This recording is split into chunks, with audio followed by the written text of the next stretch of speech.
good to see you. Yeah, good to see you. It's not often we get to see you up here in the admin offices. You usually run off your feet down there. Yeah. I just wanted to meet with you on one of my days off because I was working the night shift last week and something happened. I just really wanted to talk with you and just kind of hear what you have to say and like what your perspective is about Absolutely. Okay, Yeah. so it was I don't know, it was about like 1 or 2 o'clock in the morning. It was a pretty regular shift at the emergency department, and we had the paramedics bring in this, I don't know, 19-year-old kid who was, he looked like he was pretty sick. It looked like he had alcohol poisoning. Okay.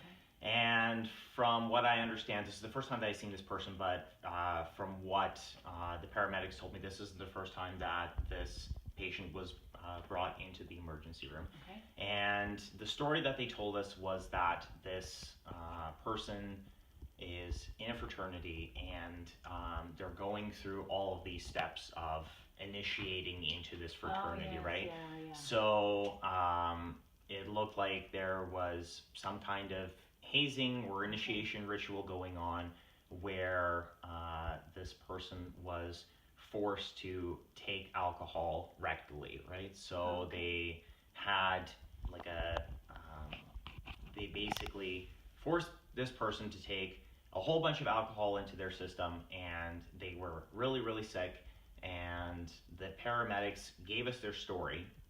And then after I was done doing my initial assessment, I was walking back and I was going to chart on the computer, and I saw the paramedics talking to a couple of the nurses who I think they have seen this person before. Okay. They were saying that this wasn't the first time that they were brought into the emergency room, and they were laughing and joking. And then when I heard what they were talking about, they were saying that this person,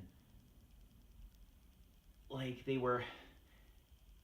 it's almost as if like they are doing this on purpose, like as if they were enjoying it, right? Like they thought that this was, some kind of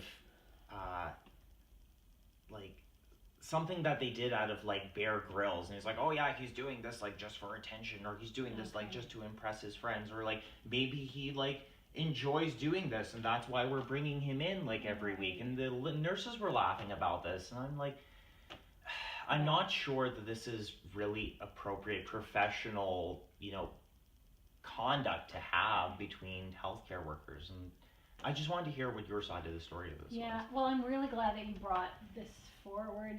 As the clinic administrator, it's my job to be thinking about the culture of our organization, the culture of the workforce, and trying to stay aligned with the values and the mission that we profess. And assumptions about sexualized behavior or sexualized contact, consent, lack of consent, particularly, well, not particularly, but hazing rituals and those sorts of things often do include sexualized violence. And I think societally we dismiss, we don't take it really seriously to begin with, but particularly we dismiss it when it's young men who are on the receiving end, men who are on the receiving end. So I really appreciate you bringing it forward, because it's information about some work for us to do. And we've got our own workplace culture here, and we've got, societal messaging about violence, about sexualized violence in particular, about gender roles, gender expression, I mean, all of those kinds of things that are over and above us.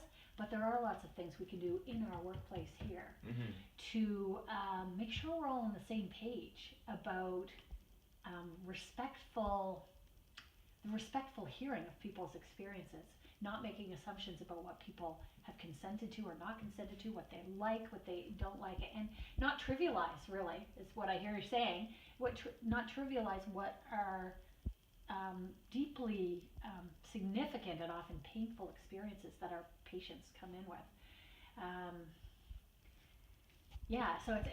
So in addition to, I appreciate you bringing that forward so that we can work on this as our workplace culture. I also hear that it's troubling you specifically. Yeah, because the whole point why I'm bringing this up is because this patient has been brought in for the 4th time now, Right. and there is this, I don't know, this expectation or this familiarity with this patient that, Right. oh, they have come in, Yeah. it's the same problem happening over and over and over Yeah. again. So it's not happening by accident. It must happen Right. by intention, right? Yeah, or that's the assumption being made. Right. And you know, as healthcare professionals, we often think that it's just about our subject expertise or our content knowledge, and sometimes we forget that our own values and our biases and our assumptions and the stereotypes that we help perpetuate are operating all the time too. It's like a lens, you know, that we view the world through. So what I hear you saying there is that, you know, to peel back with some of our staff here about what their own positions are regarding hearing people's stories as valid, as true, and as painful. Often when they're coming in for healthcare, it's often painful stories. Mm-hmm. Healthcare related, physical healthcare related, but also mental healthcare related and emotional healthcare related.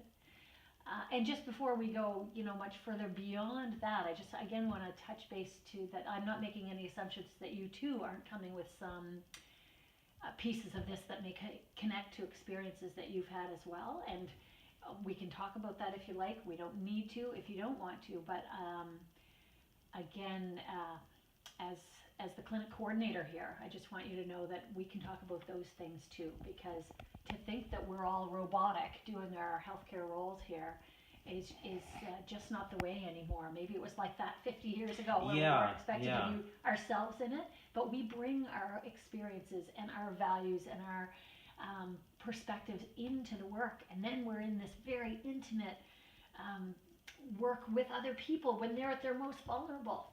So there's a lot to this, and I really appreciate you bringing it forward. And I'd like to sort of work with you to think about what next steps.